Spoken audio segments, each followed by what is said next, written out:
So let us discuss this first question. Question of correct order regarding the electronegativity of the hybrid orbitals of carbon. तो सबसे ज्यादा electronegative कौन सा होगा? sp और उससे कम sp2 और फिर sp3, मतलब ए ऑप्शन करेक्ट होना चाहिए ना, तो इसको करेक्ट करवा देंगे, ठीक है। चलो, मतलब A option should be correct.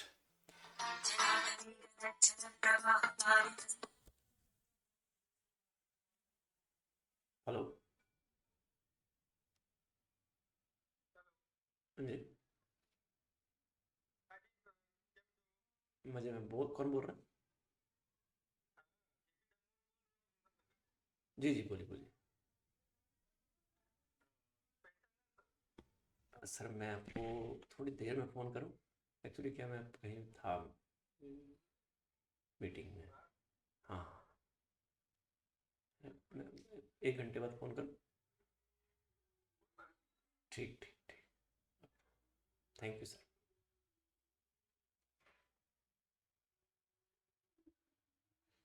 हाँ, तो ऑक्सीडेशन नंबर पूछ रहा है सल्फर की इन S8 S2F2 H2S। तो S8 में ऑक्सीडेशन क्या होगी? सर S8 में एग्जिस्ट करता है सल्फर नॉर्मली। हाँ बेटा, sulphur exist, phosphorus exist in P4, sulphur exist in S8, ऐसे होता है ना? Yes sir. ये अपने पढ़ा होगा ना। तो S2F2 में बोलो सर +1। हाँ, ये 2x - 2 हो जाएगा, तो x इज +1, और H2S में इट शुड बी -2, है ना? तो इसका मतलब ए ऑप्शन करेक्ट होना चाहिए। क्या है? मुझे लग रहा है कहीं सीरियल आगे पीछे तो नहीं हो गए, जो भी आंसर किया होगा वो भी सेम इसका ही क्वेश्चन था, ये सेम टेस्ट का ही। हाँ सर, सर रिडॉक्स का। हाँ हाँ, रिडॉक्स का मीन्स कि अभी हुआ है या पहले हुआ था? पहले बार। Okay, next is a compound of xenon and fluorine is found to have 53.5% xenon. तो what is the oxidation number of xenon in this compound? तो एक है xenon और दूसरा है फ्लोरीन।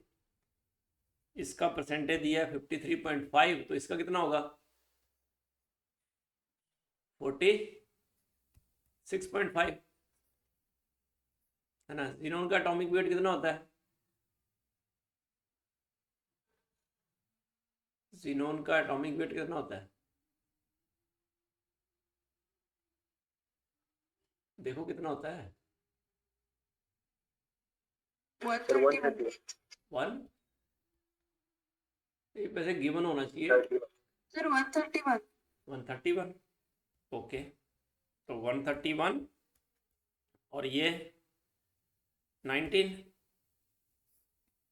तो हम क्या करते हैं, जैसे ऐसे लिख सकते हैं xenon और फ्लोरीन, तो ये 53.5 डिवाइडेड बाई 46.5 और ये 46.5 डिवाइड बाई 90, क्या रेशियो हो गई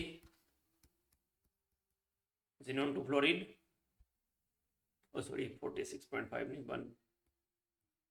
131 मोलर रेशियो निकाली ना, percentage divide by percentage by weight ही है ना, डिवाइड बाई एटॉमिक वेट, तो कितना हो गया ये? बोलो। सर जेनॉन का तो 0.4 आ रहा है। ओके, ये 0.4 और ये सर 2.4। 2.4। तो हम क्या करेंगे, इसको 1 कर देंगे, तो ये कितना हो जाएगा? 2.4 बाई 0.4, तो क्या रेशियो हो गई? 6, 1:6, मतलब XCF6 आएगा ना ये, क्योंकि रेशियो 1:6 आई। तो इसका मतलब जीनोन का एटॉमिक ऑक्सीडेशन नंबर क्या होगा? +6। कितना दिया था? अच्छा, सर -4। सर कुछ कुछ टेस्ट में ऐसे मिस्टेक्स थे। तो यार ये जो भी मिस्टेक्स है ना, मुझे आप बताते जाओ ताकि मैं करेक्शन करता जाऊं नेक्स्ट क्लास, मतलब टेस्ट पर आने के बाद वो पहले मैं ही अटेम्प्ट करूं तो ही सही रहेगा नहीं, ताकि मैं बता सकूं, है ना? क्योंकि इतने ज़्यादा which of the following reaction involves neither oxidation nor reduction? हाँ, तो इट शुड बी फर्स्ट, क्योंकि CrO4 2 नेगेटिव में भी ऑक्सीडेशन नंबर क्या है? +6, और इधर भी +6। तो सर वो कुछ कुछ क्वेश्चंस में क्या हुआ था कि जैसे इसमें हुआ था कि क्वेश्चन कुछ और था और एक्सप्लेनेशन कोई और क्वेश्चन का दिया हुआ था। हाँ, मतलब वो पुट करना अलग हो गया, मुझे लग रहा है जो क्लरिकल मिस्टेक हुई है, यही बोल सकते हैं ना? जी सर। उसने किसी और क्वेश्चन का आंसर लिखा और किसी और का क्वेश्चन का सल्यूशन। सर ये बस इन्हीं कुछ क्वेश्चंस में ही था। अच्छा अच्छा, ओके। इन द रिएक्शन एक carbon +4 HNO3 CO2 +2 H2O +4 NO2, तो HNO3 act as in HNO3 oxidation number is +5 और इधर हो गया +4, तो इसकी क्या हुई? रिडक्शन। रिडक्शन। तो it is an oxidising agent. तो इसमें तो अच्छा, सर इसमें कोई प्रॉब्लम नहीं है। हाँ प्रॉब्लम तो है ना, करेक्ट आंसर ए है पर करेक्ट आंसर बी लिखा है। Sir, how will we differentiate when HNO3 is acting as an acid or it is acting as an oxidizing agent or both? हाँ, एक्चुअली क्या है, when HNO3 act as an acid, then it is giving H+ ion only. For example, you know, H+ ion तो दे रहा है, H2CO3 act as an acid as well as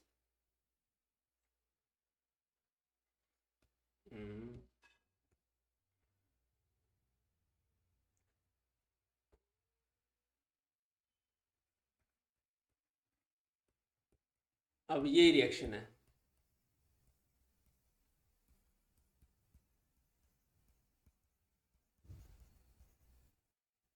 तो इसमें क्या हो रहा है, only HNO3 gives H+ ion, जिसमें नाइट्रोजन का ऑक्सीडेशन नंबर चेंज नहीं हो रहा है, सिर्फ वो H+ आयन दे रहा है, तो that is it is behaving as an acid.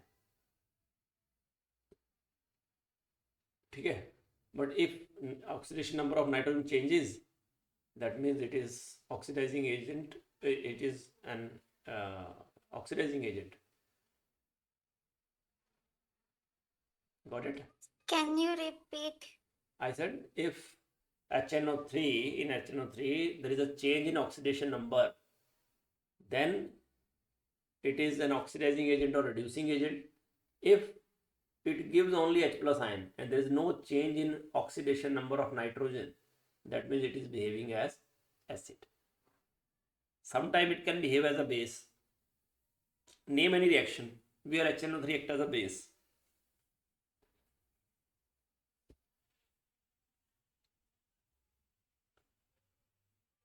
Huh? Can HNO3 act as a base? No, sir. Sir but वो तो अपने इलेक्ट्रॉन्स दे सकते थे, लुईस बेस की तरह काम नहीं कर सकता। देखो बेटा, नाइट्रेटिंग मिक्सचर, पता है नाइट्रेशन करते हैं बेंजीन की,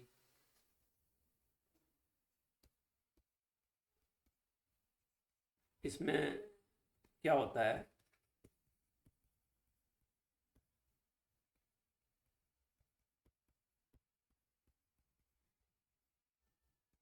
first of all HNO3 and H2SO4 both are used.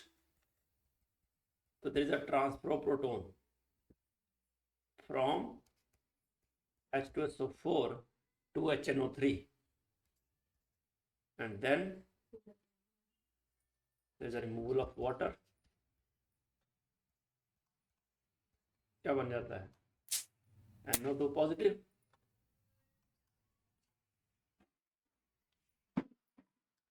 तो इसमें what is the role of HNO3? बोलो. Giving H plus. Accepting H plus, HNO3. HNO3 is accepting H plus ion from H2SO4. So in this reaction, HNO3 act as base base. and H2SO4 behave as acid. ये nitration, when we do, nitration is taking place in the presence of HNO3 and H2SO4. So we get nitrobenzene, right? Got Yes. it? Yes, sir. Okay, in this reaction, phosphorus, here it is 0. From 0 it is -3 and +1.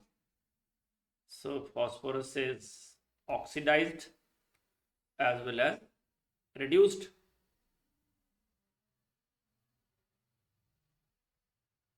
Only phosphorus is oxidized and reduced. Sir C होना चाहिए ना? Phosphorus is both, only phosphorus is reduced and oxidized. यार statement read कैसे करेंगे? एक तो इसकी statement का मतलब हुआ कि फॉस्फोरस, सिर्फ फॉस्फोरस ही ऑक्सीडाइज और रिड्यूस हो रहा है ना? Phosphorus is both oxidized and reduced. So both statement has same meaning. Sir C का ऑप्शन ए में मतलब ऑडली है. हाँ, कि सिर्फ फॉस्फोरस ही ऑक्सीडाइज और रिड्यूस हो रहा है ना, इसलिए मतलब इनमें से मोर करेक्ट इज ए, तो ये सही है. सर पर ऐसे भी तो हो सकता है कि वो कह रहे हो कि बाकी में से कोई नहीं ऑक्सीडाइज तो फिर ये यहाँ लिखना था और. सर फॉस्फोरस, क्योंकि मैंने सी मार्क किया था और मुझे टेस्ट में सी को करेक्ट दिया हुआ है.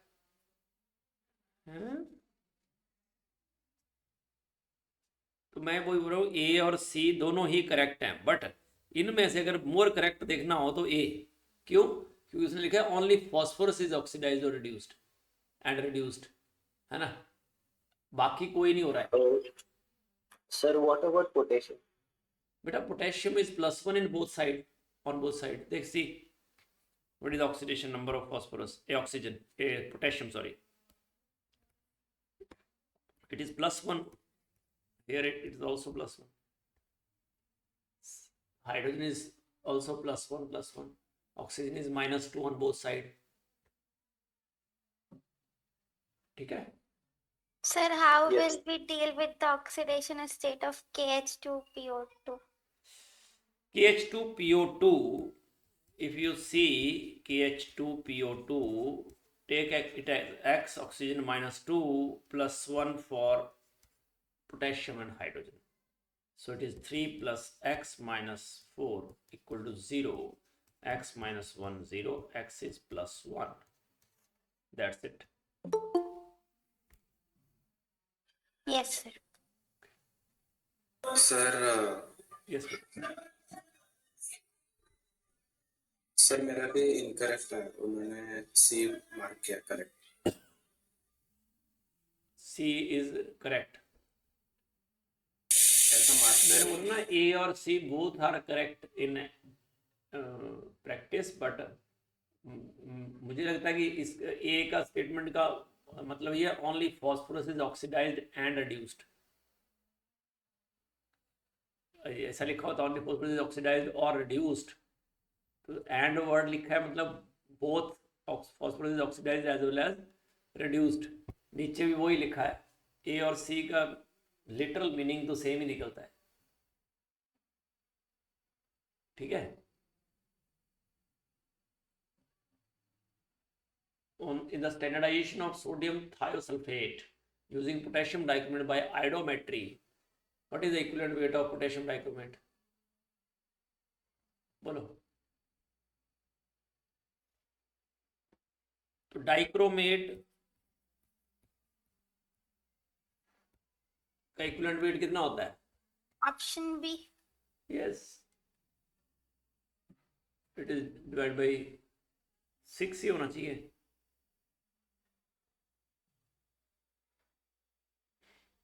इसमें भी इसने डिवाइड बाई 3 किया है। मैं सर से डिस्कस करूंगा। सर हाँ जी सर सर एक्चुअली मेरे मतलब 30 to 32 मार्क्स बन रहे थे, पर 15 to 16 मार्क्स आ गए इसकी वजह से। क्या बोल रहे हो? सर एक्चुअली मेरे 40 मार्क्स बन रहे थे और रॉन्ग मतलब ये मिस्टेक की वजह से 16 मार्क्स। ठीक है, मैं सर से भी बात करूंगा और बोलूंगा सर को कि जब भी टेस्ट हो तो उससे पहले मुझे एक बार भेज दिए करें, तो मैं क्रॉस चेक करके फिर भेजूंगा और उससे मिनिमाइज हो जाएंगी ना। इस टेस्ट में जो संडे को हुआ उसमें एक ही मिस्टेक थी ये वाली, और कोई थी? सर इससे पहले वाले 2 थे क्वेश्चन। इससे पहले भी दिए आपने मुझे भेजे हैं? नो सर, ये वाला और उससे पहले वाला कल के टेस्ट में था। एक ये? नो सर, वो ऑक्सीडाइजेशन एजेंट और एसिड वाला एक था। ये वाला? ये वाला, ये सर, और इसके बाद वाला एक था। ये वाला, ये सर, ये 2 थे। है, ये 2 थे। ओके, तो कोई नहीं, नेक्स्ट टेस्ट से मैं सर को बोल दूंगा कि सर मुझे भेज दिया अगर एक बार टेस्ट ना, तो मैं देख लिया करूँगा, फिर आगे बढ़ेंगे, है ना? ठीक है, ओके। तो अब हाइड्रोकार्बन कौन सा किया था हमने लास्ट? सर हमने कॉल्वेज इलेक्ट्रोलाइसिस और सोडा लाइम वो था जो दोनों खत्म कर दिया था और वहां तक किया था। ओके, तो मतलब एल्कीन पूरा किया था, क्या किया था? सर ये सर अल्केन पूरा किया था। एल्केन ना, ओके।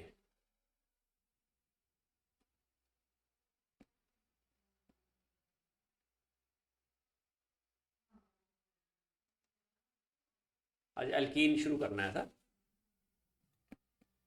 जी सर।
डिस्प्ले हो रहा है? Yes, sir.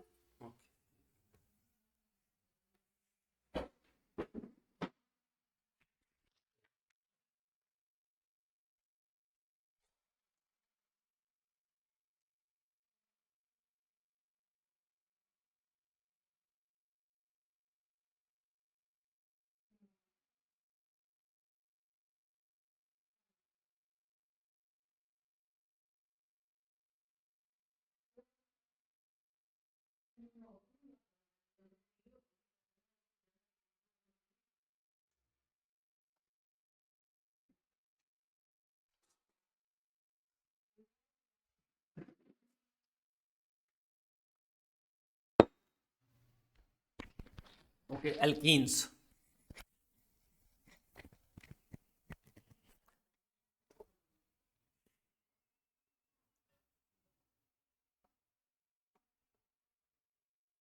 तो पहले एल्कीन का इलेक्ट्रॉनिक स्ट्रक्चर देख लेते हैं।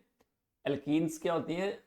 अनसैचुरेटेड हाइड्रोकार्बन्स है ये, aliphatic unsaturated hydrocarbons which contains carbon carbon double bond. For example, they see in this case there is a double bond. इनको और क्या बोलते हैं एल्कीन्स को?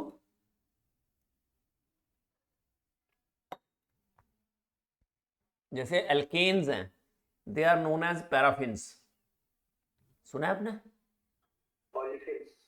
हाँ, जैसे एल्कीन को बोलते हैं, एल्केन्स को बोलते हैं paraffins because of their little reactivity, वैसे ही एल्कीन्स को बोलते हैं olefins. And their general formula is CnH2n। Now अगर किसी हाइड्रोकार्बन में दो कार्बन कार्बन डबल बॉन्ड हो तो उनको क्या बोलते हैं? डाईईन्स, एल्के डाइन्स। देखो इसमें एल्की डाइन्स नहीं है, एल्का डाइन्स। जैसे मान लिया ये है अपने पास, तो इसमें अगर इसको बोलना है, क्या बोलोगे इसको? नाम बोलो इसका। Butadiene. हाँ, but position we should mention, it is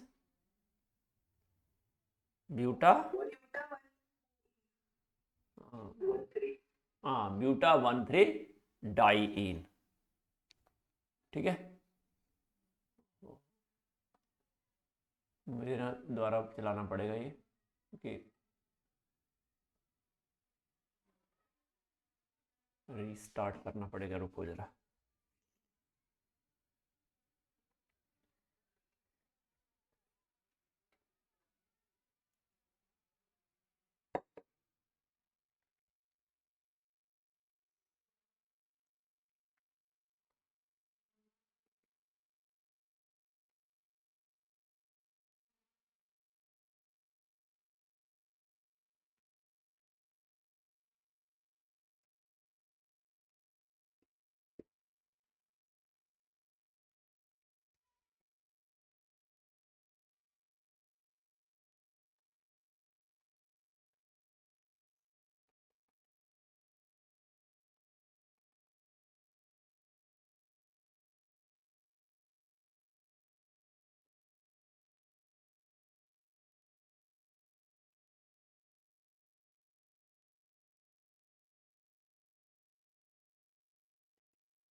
तो it is buta 1,3-diene. So if they contain 3 double bonds, it is called alkate trienes. So what is the name of this compound?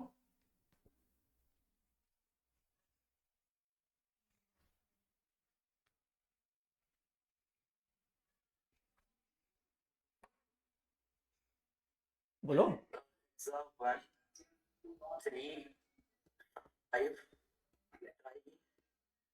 Hexa 1,3,5-triene.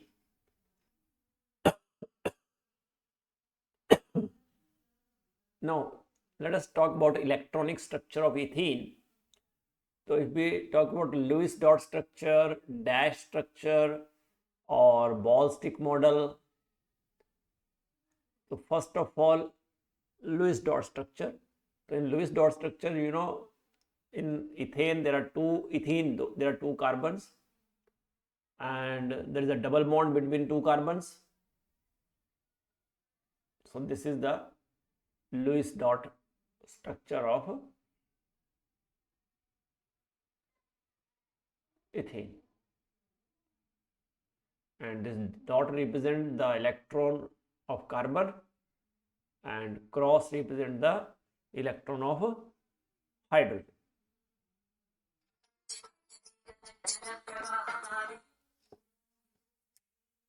Now dash structure. So there is a double bond between carbon. There is one sigma bond and one pi bond, and CH sigma bonds. तो carbon carbon double bond length जो है that is 1.34 angstrom, and double bond जो carbon hydrogen जो bond length है that is 1.08 angstrom. तो hybridisation at each carbon is sp2 hybridisation. Bond angle is almost 120 degree. ये वाला angle थोड़ा सा कम होगा rather than this slight, but approximately they are 120 degree. Ball stick model तो इसको तो हम ऐसा माना जाता है कि bond is just like a spring, है ना. कार्बन जो है वो sp2 हाइब्रिडाइज्ड है, एंगल ऑलमोस्ट 120 डिग्री, और ये जो कार्बन कार्बन की बॉन्ड लेंथ है दैट इज 134 पिकोमीटर, और जो कार्बन हाइड्रोजन की बॉन्ड लेंथ है दैट इज 108 पिकोमीटर. और एक कार्बन कार्बन के बीच में सिग्मा बॉन्ड होता है, एक पाई बॉन्ड. तो कार्बन कार्बन डबल बॉन्ड में एक सिग्मा बॉन्ड होता है, एक पाई बॉन्ड. बताओ. हाँ जी. तो पिछले वाली स्लाइड में हाँ जी. सर ये यहाँ पर डायहेड्रल एंगल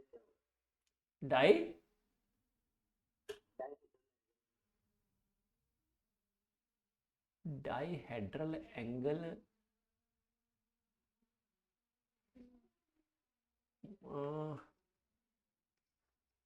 मैं समझ नहीं कैसे डाइहेड्रल एंगल किस कंटेक्स्ट में आप पूछ रहे हो. बेटा इसमें इथीन में नहीं होती ना कन्फर्मेशनल. कन्फर्मेशनल आइसोमर के लिए we need free rotation of carbon carbon, है ना. वो इथेन के केस में पॉसिबल है ना. तो इसके केस में अगर आपको लिखना है तो 0 लिख सकते हो, है ना, क्योंकि CH जो है वो ऐसे इक्विवेलेंट पोजीशंस पे है ना, है ना. तो वो सिर्फ इथेन में ही हो सकता है. हाँ, इसमें तो सारे एटम सेम प्लेन में रहते हैं ना बच्चे. Yes sir, got it. और इसमें सर पाई बॉन्ड की वजह से रोटेशन भी पॉसिबल नहीं है. हाँ, there is no rotation, that's why there is no conformation. है ना, क्योंकि उनको बोलते हैं रोटामर्स। कन्फर्मेशनल आइसोमर्स को क्या बोलते हैं? रोटामर्स, मतलब जो रोटेट हो सके। अब दो को इकट्ठा पकड़ोगे तो नहीं होगा ना rotation. Number of sigma and pi bonds कितने हैं इथाइलिन में, बताओ।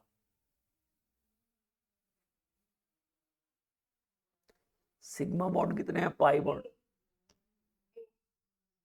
हाँ, एक सिग्मा एक पाई बॉन्ड है, और सिग्मा बॉन्ड कितने हैं? 5। क्योंकि जब आप इसको बनाओगे स्ट्रक्चर को, तो यू नो कि 1 2 3 4 5 sigma bonds and 1 pi bond. General formula जो एलेफिन्स का, बोलो। C, it is CnH2n, and A किसका है? हाँ, A is for alkane, and what about B? Alkyne. Now classification of alkenes and their isomerism. तो alkenes जो हैं, due to the presence of double bond, they form either symmetrical or unsymmetrical. तो कैसे देखा जाता है कि सिमेट्रिकल एल्कीन है या अनसिमेट्रिकल? डबल बॉन्ड के अक्रॉस अल्काइल ग्रुप का डिस्ट्रीब्यूशन।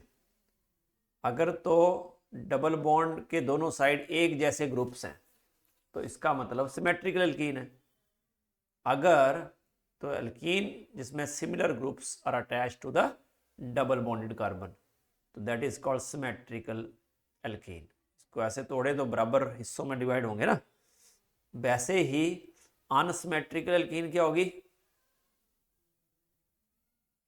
देखो, एक साइड जो है अलग ग्रुप है, दूसरी साइड अलग, जिसमें डिफरेंट ग्रुप्स अटैच हों डबल बॉन्डेड कार्बन के साथ, that is called unsymmetrical alkene. ठीक है। नाउ आइसोमेरिज्म, तो बताओ कौन सा आइसोमेरिज्म होगा इसमें? ओके, हाँ, सिस ट्रांस को क्या बोलते हैं? ज्योमेट्रिकल। क्यों होता है ये? Steric repulsion. नो, और कोई रीजन? अरेंजमेंट की वजह से। हाँ, पर क्यों? स्पेस में अरेंजमेंट तो कन्फर्मेशन की भी होती है ना बच्चे। हाँ, चलो, डबल बॉन्ड की वजह से ऐसा क्या होता है जिससे ये आइसोमेरिज्म हो जाता है? Rotation restricted. बस ये बोलना है आपको, ड्यू टू रिस्ट्रिक्टेड रोटेशन। जैसे कोई पूछे कि उसमें कन्फर्मेशनल आइसोमर क्यों होते हैं एल्कीन में, एल्कीन में क्यों नहीं होते? तो हाँ, तो उसमें आप बोलोगे ड्यू टू फ्री रोटेशन, क्योंकि उसमें सिग्मा बॉन्ड ही होते हैं तो फ्री रोटेशन इज पॉसिबल। इसमें पूछता है कि एल्कीन में ज्योमेट्रिकल क्यों होता है, तो आप लिखोगे due to the restricted rotation, है ना, रिस्ट्रिक्टेड रोटेशन। और यू नो वो तो बाकी पता ही है आपको कि जो डबल बॉन्डेड कार्बन है उनके साथ डिफरेंट एटम्स या ग्रुप लगे होने चाहिए। तो ये आइसोमेरिज्म क्या होता है?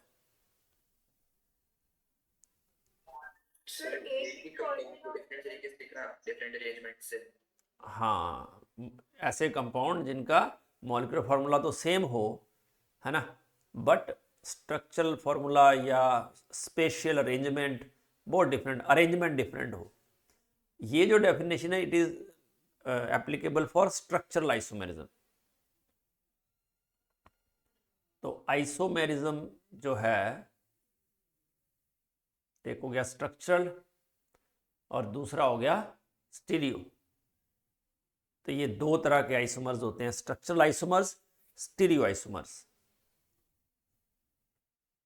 स्ट्रक्चरल आइसोमर्स में चेन आइसोमेरिज्म होता है और पोजीशन आइसोमेरिज्म होता है, और भी होते हैं बट ये दो हम इसमें पढ़ रहे हैं। तो जैसे एल्कीन के अगर डबल बॉन्ड फर्स्ट पोजीशन पे ही है, बट चेन चेंज होगी। देखो मतलब वर्ड रूट चेंज हो जाए। पहले का नाम क्या है, पहली एल्कीन का नाम क्या है?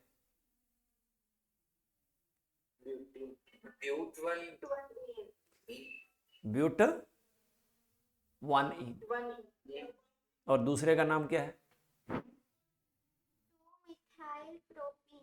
2 मिथाइल प्रोपीन। एक का ब्यूट 1 दूसरे का 2 मिथाइल प्रोपीन। इसका मतलब ये हुआ कि वर्ड रूट एक में ब्यूट है एक में प्रोप है, इसलिए ये दोनों जो हैं दे आर चेन आइसोमर्स। ठीक है, तो चेन आइसोमेरिज्म की अगर डेफिनेशन बोलनी हो तो isomerism arising due to the difference in carbon chain, parent chain change हो जाती है। अब ये दो मॉलिक्यूल्स हैं, क्या क्या नाम है इनके बताओ? ब्यूट 1E, ब्यूट 2E। अब देखो ब्यूट भी सेम है, ईन भी सेम है, बट एक 1 पे है एक 2 पे डबल बॉन्ड, तो क्या हुआ? पोजीशन चेंज हुई, इसलिए इसको बोलेंगे पोजीशन आइसोमेरिज्म। तो पोजीशन आइसोमेरिज्म जो है, isomerism arising due to the difference in position of the double bond in the carbon chain, that is called position isomerism. अब स्टीरियो आइसोमर्स पे आ जाते हैं। तो आइसोमर्स जिनका मॉलिक्यूलर फॉर्मूला सेम हो बट 3 डिमेंशनल जो एटम्स की ओरिएंटेशन है in space that is different, that is called stereo isomers, और इस फिनोमिना को बोलते हैं स्टीरियो आइसोमेरिज्म। स्टीरियो आइसोमर्स जो हैं वो एक तो ज्योमेट्रिकल होते हैं, दूसरे कन्फर्मर्स होते हैं और तीसरे ऑप्टिकल होते हैं। ऑप्टिकल में भी एक डायस्टेरियोमर्स होते हैं, दूसरे एनाइंशियोमर्स होते हैं। कन्फर्मर्स हम पढ़ चुके हैं, conformation of ethane we have done. तो अब एनाइंशियोमर्स की बात करते हैं।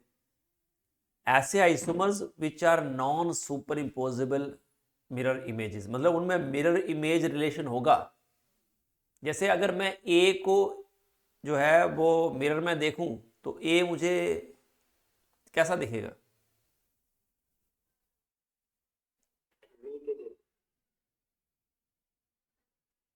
ए मुझे बी की तरह दिखेगा।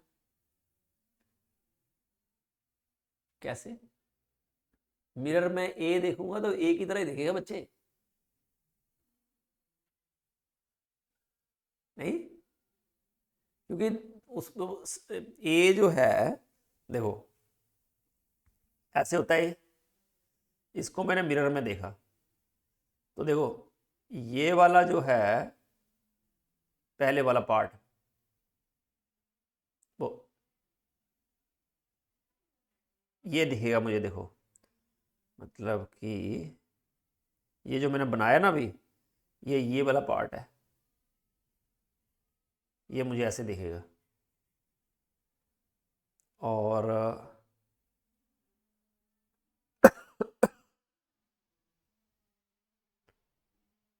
ये वाला पार्ट ऐसे दिखेगा और बीच वाला ऐसा, मतलब ऐसा ही दिखा ना जैसा था। बट अगर मैं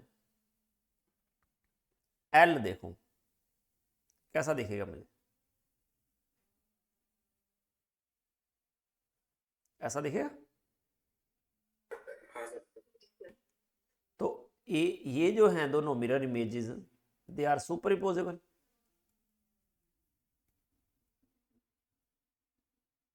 बट ये दोनों क्या हुई?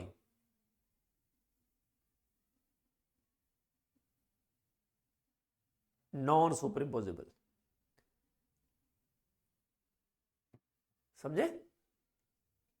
तो non super imposable mirror images जो हैं they are called enantiomers. Sir एक बात दोबारा बता प्लीज थोड़ा कॉल कट गया। हाँ, मैं बोल रहा हूँ कि जैसे ए को अगर मिरर में देखेंगे तो वो जैसा है वैसा ही दिखेगा, और दोनों को एक दूसरे के ऊपर एकदम ओवरलैप कर जाएंगे ये, तो they are called super imposable mirror images, है ना। They are super imposable mirror images. But अगर मैं एल को देखूं तो एल ऐसा है तो ये ऐसा दिखेगा मुझे, तो ये इसके ऊपर सुपर इम्पोज नहीं होगा, तो they are non super imposable mirror images. समझे?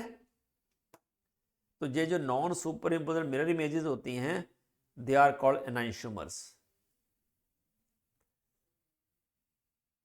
जैसे इसने तो पूरा ये हमने मॉलिक्यूल ड्रॉ किया ना, तो देखो ये मॉलिक्यूल जो है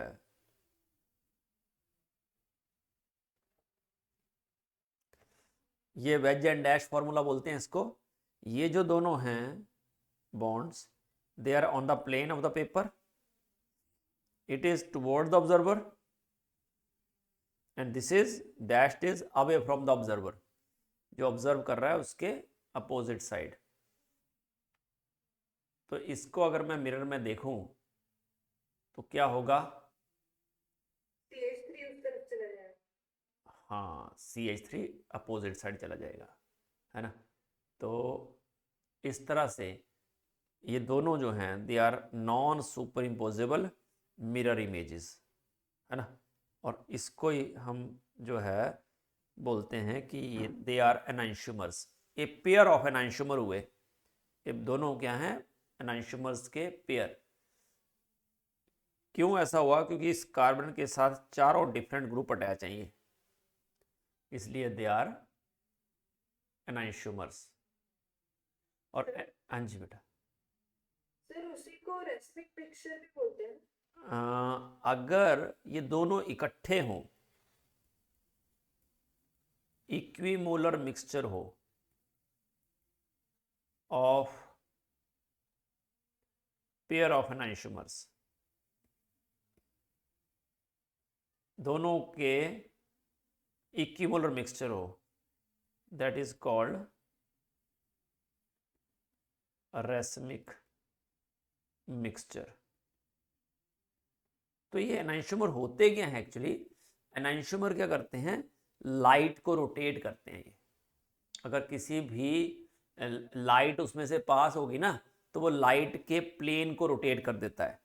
तो हम क्या करते हैं? ऐसी लाइट लेते हैं जो एक ही प्लेन में ऑसिलेट करे। जो ऑर्डिनरी लाइट होती है ना हमारे, जो भी हम देखते हैं ट्यूब लाइट, तो वो लाइट क्या होती है कि it oscillate in all planes, सारे प्लेन्स में ये ऑसिलेट करती है ना। पर हम क्या करते हैं? इसको किसी प्रिज्म में से पास करते हैं, स्पेशल टाइप ऑफ पोलराइजर में से पास करते हैं। आपने पढ़ा होगा ना पोलराइज्ड लेंस। आप लेंस लेने जाते हो तो बोलता है ना पोलराइज्ड लेंस चाहिए कि सिंपल। पोलराइज्ड का मतलब है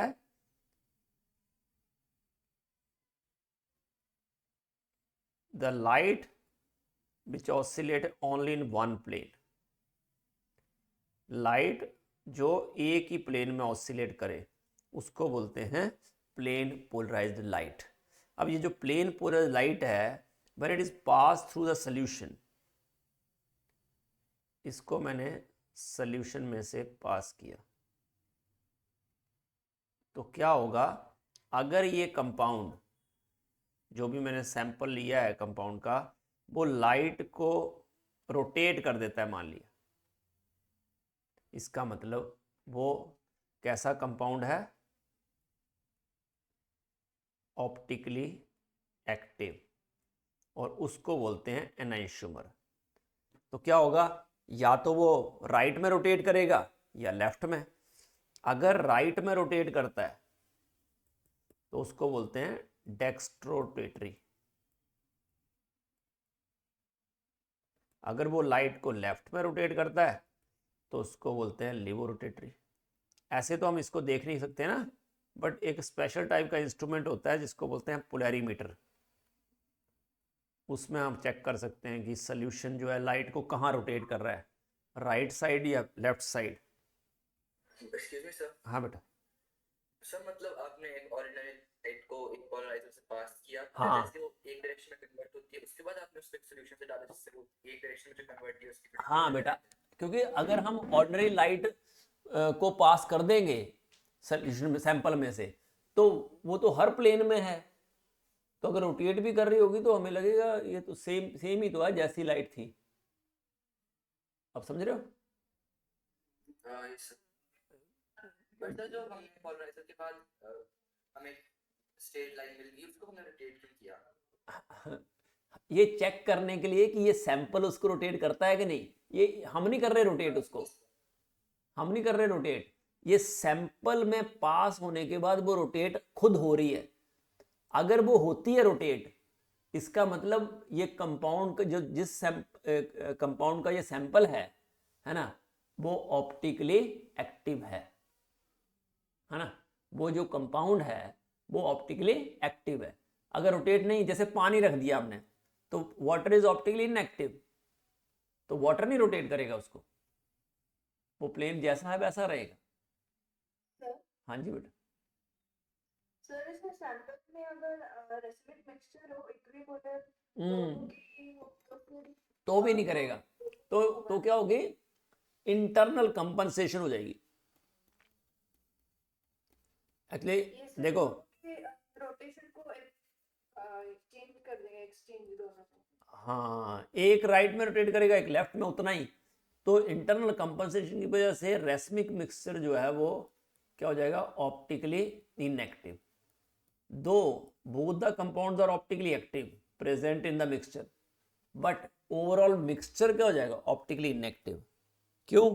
क्योंकि जितना एक ने रोटेट किया राइट में, उतना ही जो दूसरे कंपाउंड थे, क्योंकि इक्वल अमाउंट में उसने किया उसको लेफ्ट में, तो नील हो जाएगा।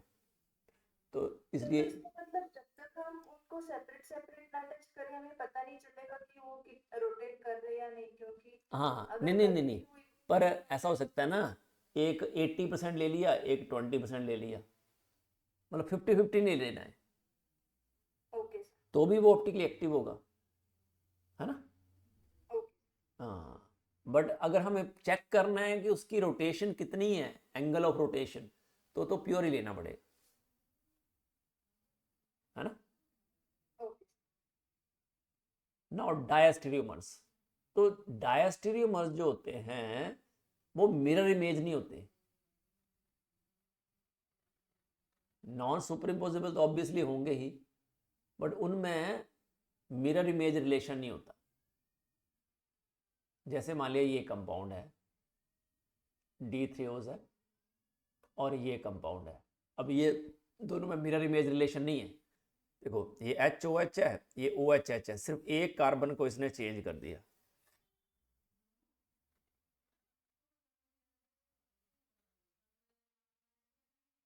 है ना। तो इनको D3Os और D-erythros they are diastereomers, but there is no mirror image relation, and at the same time they are non-superimposable. Geometrical isomerism की कंडीशन क्या होती है कि कार्बन, हाँ जी बेटा।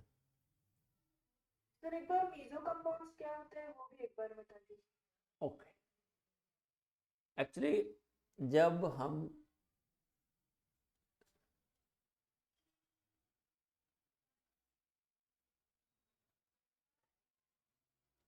मान लिया ये जो एनाइंशोमर्स है ना, या हम बोल रहे हैं कि non super imposable mirror images, उनका एक्चुअल रीजन क्या है, डिसमेट्री।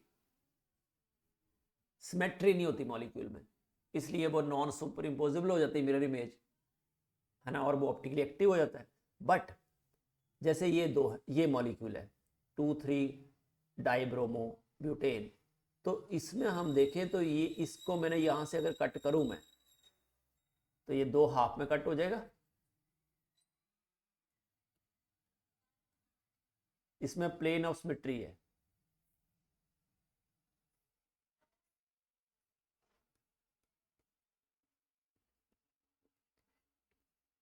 बट अगर मैं इसको ऐसे बनाता तो प्लेन ऑफ सिमेट्री नहीं होती, तो इसकी जो मिरर इमेज होती है वो नॉन सुपर इम्पोजिबल होती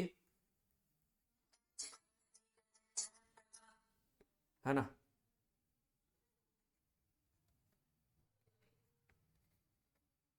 और इनको बोलते हैं हम एनाइंशोमर्स, बट इसको हम बोलेंगे मीजो कंपाउंड, क्योंकि इसमें प्लेन ऑफ सिमेट्री है and because of that it is optically inactive. ठीक है, और ये ऑप्टिकली, हाँ जी बेटा, सर जी ये जो राइट वाला है कंपाउंड उसका जिसका प्लेन ऑफ सिमेट्री है हाँ उसका मिरर इमेज कैसे बनेगा, वो सुपर इम्पोजिबल नहीं होगा ना? सुपर इम्पोजिबल होगा ना बेटे। एक्चुअली क्या होता है, या तो सेम मॉलिक्यूल या उसको 180 डिग्री रोटेट करो in the same plane, plane में ही रोटेट करना है, पर प्लेन से बाहर नहीं जाना है, समझे। सर मैंने समझी। तो जैसे ये अगर आप इसकी मिरर इमेज बनाओगे, देखो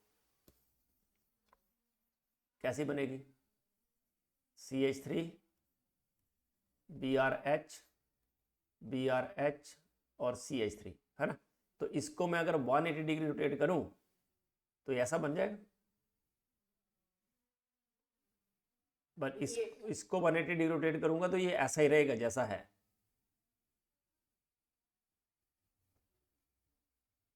समझे। यस।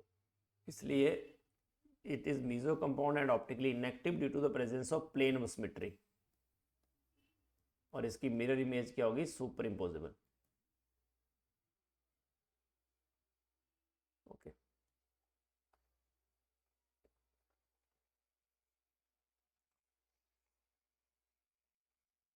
हेलो, लेकिन हेलो में इसको डिटेल में करेंगे हम, don't worry, it is just an introduction. इसमें मेन ज्योमेट्रिकल आइसोमेरिज्म ही है। तो ज्योमेट्रिकल आइसोमेरिज्म की जो मेन कंडीशन है वो क्या है कि एक तो इसमें रिस्ट्रिक्टेड रोटेशन होनी चाहिए, और रिस्ट्रिक्टेड रोटेशन के लिए या तो डबल बॉन्ड होना चाहिए या रिंग। ठीक है, और साथ में जो अगर CH3 सेम साइड है दैट इज कॉल्ड सिस, अगर अपोजिट साइड है तो दैट इज कॉल्ड ट्रांस। तो देखो पहले वाला कौन सा है, बोलो कौन सा आइसोमर, सिस। तो आइसोमर जिसमें आइडेंटिकल एटम्स और ग्रुप्स जो हैं same side of the double bond हैं that is called cis isomer, और अगर अपोजिट साइड है तो that is called trans isomer. तो जिसमें दोनों आइडेंटिकल एटम्स या ग्रुप्स अपोजिट साइड लाई करते हैं डबल बॉन्ड के, that is called trans isomer. Okay, तो it describe relative orientation of atom और group of atoms on the double bonded carbon atoms. जैसे देखो, और इसका नाम क्या, ब्यूटोइन, दोनों का नाम ब्यूटोइन है, पर एक सिस ब्यूटोइन है, एक ट्रांस ब्यूटोइन है।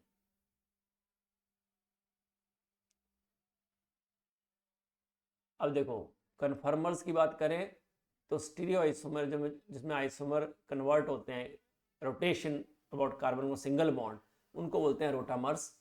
जैसे ये देखो, ये इसमें नहीं होंगे बच्चे, पर इथेन से लिया ना, देखो इसमें सिस और स्टैगर्ड और एक्लिप्स्ड फॉर्म हो सकते हैं, 60 डिग्री रोटेट करने से ही फॉर्म आ गई। तो एल्केन में होते हैं, एल्कीन में नहीं होते। इसमें बताओ कितने सिग्मा और पाई बॉन्ड है, बोलो, सॉरी, चलो, how many sigma and pi bonds are there? 6 sigma and 3 pi. कितने? 6 sigma and 3 pi. Only 6? Sir 16 sigma क्योंकि 3 pi. कार्बन के ऊपर हाइड्रोजन भी तो होंगे बच्चे, कार्बन कार्बन 6 होंगे, पर कार्बन हाइड्रोजन की बात करें तो मैंने बोला सिग्मा बॉन्ड कितने हैं, तो आपको 16 बोलना था, याद रखना है। कई बार मैंने देखा है ये ब्यूटेन बनाई, ये बेंजीन बनाई होती है ना ऐसे, और पूछ लिया कि कितने सिग्मा बॉन्ड है, तो बच्चे नंबर ही गिनते हैं ऐसे 1 2 3, ये 6 हो गए, या बेंजीन में 6 सिग्मा बॉन्ड, 3 पाई बॉन्ड, तो हाइड्रोजन देख लेने हैं। तो एल्कीन जो है, कौन सी एल्कीन इनमें से ज्योमेट्रिकल आइसोमेरिज्म शो करेगी? सर ए और सी नहीं, सी ओनली सी।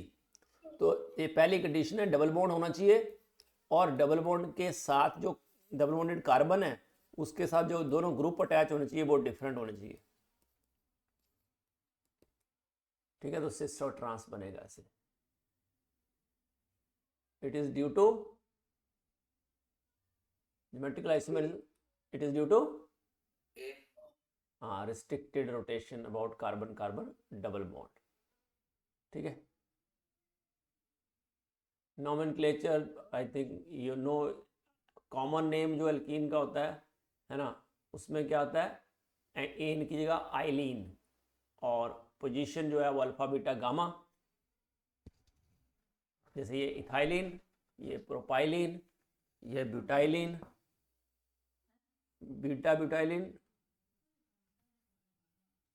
Alpha butylene. इसका नाम बोलो,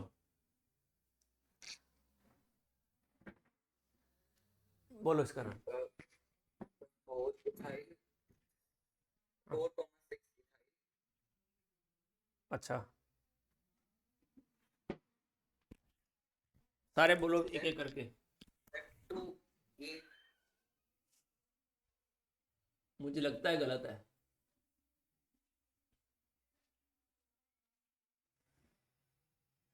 Sir, ethylene compound and first, second carbon.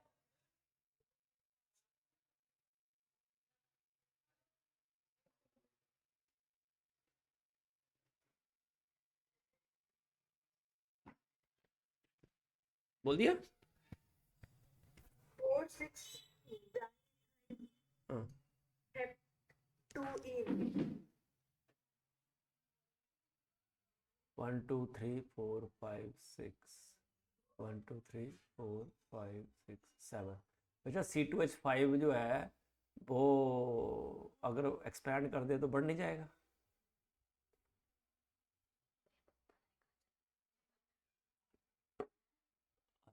Arab 2-methyl octane. बेटा नंबरिंग करो, 1 2 3 4 5 6, है ना। ऑक्टे मतलब 8 कार्बन वाला चेन होगा ये, तो ऑब्वियसली हम 8 कार्बन वाला लेंगे। तो याद रखना उनको, आपको जो है वो एक्सपैंड कर लेना पहले पूरे कार्बन को, ठीक है। तो ये वाला आप चूज करोगे और इसको बोलेंगे ऑक्ट। तो सिर्फ सफिक्स है इन, और कहाँ पे लोकेटेड है ये, लोएस्ट लोकेंट रूल लगाओ, तो 2 इन और 6 पे मिथाइल, 4 पे इथाइल, तो क्या हो जाएगा, अल्फ़ाबेटिकल ऑर्डर में लिखो, 4 इथाइल 6 मिथाइल ऑक्ट 2 इन। इसका नाम बोलो।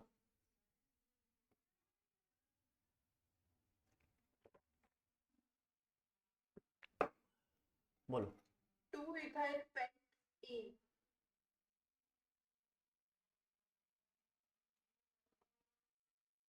2 इथाइल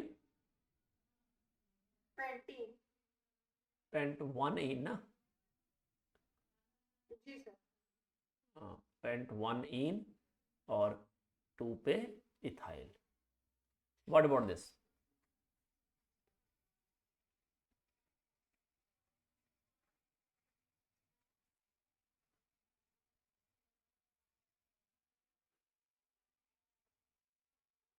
जल्दी। सर 4 मिथाइल 4 हाँ, 6 6 मिथाइल 4 मिथाइल 3 नहीं 3 नहीं सॉरी 3 इन तो सही है, 3 of 3 4 6 trimethyl oct 3 in 3, 4, 6 trimethyl of 3 3 4 6। हाँ तो देखो, ऑक्ट 3 इन और ये 3 4 6 ट्राई मिथाइल। बोलो।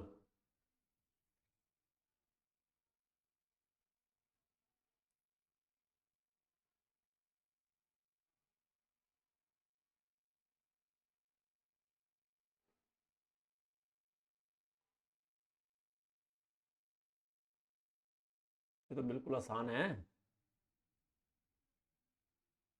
ये ले लेंगे लॉन्गेस्ट पॉसिबल चेन, नंबरिंग कर देंगे तो ऑक्ट हो गया। इन 1 पे इन है, 4 ethyl 2 3 5 2, 3, 5 trimethyl of 2 3 5 tri methyl oct 1 इन। इसका स्ट्रक्चर कैसे बनाओगे?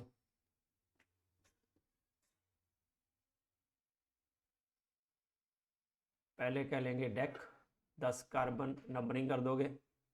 नंबरिंग करने के बाद 4 पे इन लगा दोगे, 3 पे इथाइल लगा दोगे, 2 7 पे डाई मिथाइल लगा दोगे और हाइड्रोजन लगा दोगे। That's it. तो देखो, ये but 1 ene, but 2 ene, alpha butylene, beta butylene, beta pentylene, but 1 ene, but 2 ene, pent 2 इन।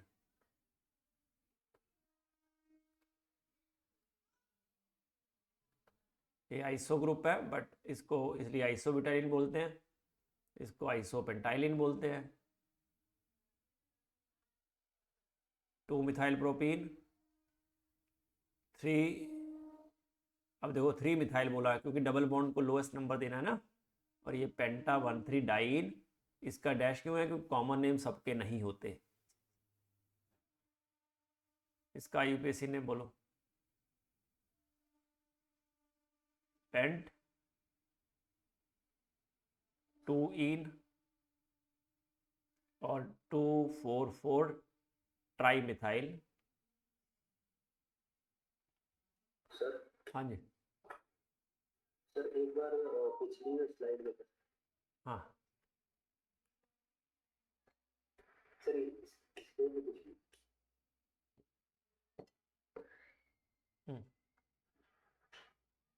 तो सर मतलब और दो दो तीन स्लाइड पीछे। बोलो।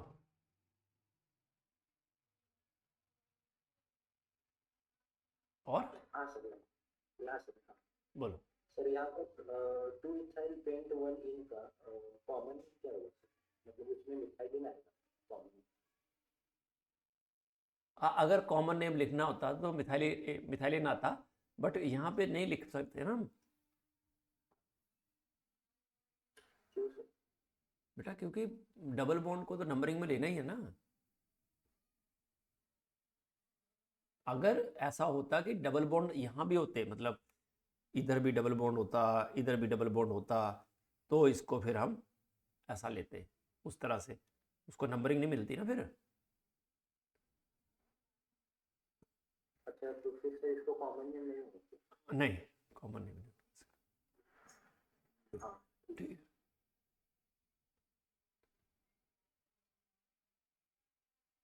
तो इसका यूपीएससी ने बोलो इसका।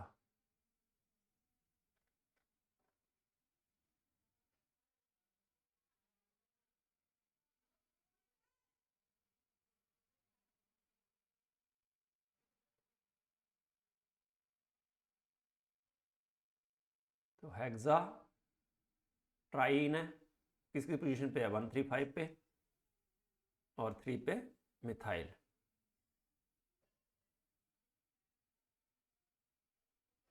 सर ओ हाँ जी बेटा।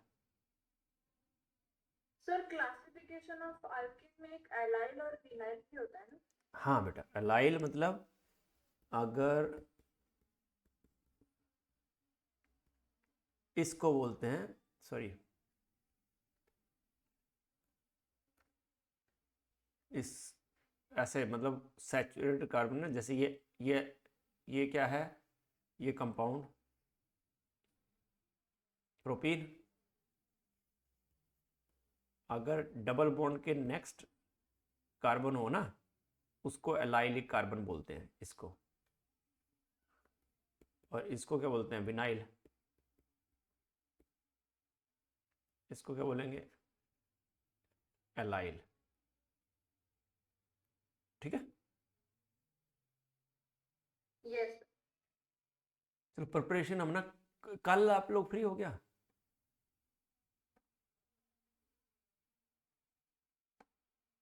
कल शाम को हो सकता है ट्यूशन? सर परसों नहीं हो पाएगा? परसों कर लेंगे। सर कल शाम को बाहर जाना होता है तो कल नहीं हो पाएगा। अच्छा, परसों सब फ्री हैं क्या? नहीं सर। हाँ सर। अच्छा, साकेत को क्या है?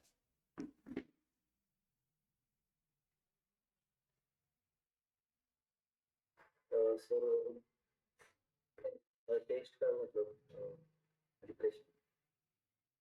हो यही होगी 1 आवर क्लास, स्पेयर कर लेना। सर सुबह भी रख सकते हैं, परसों सुबह। तो फिर परसों नहीं रखते, उससे अगले दिन रखते हैं, 9 से 10। 9 से 10 चलेगा सबको?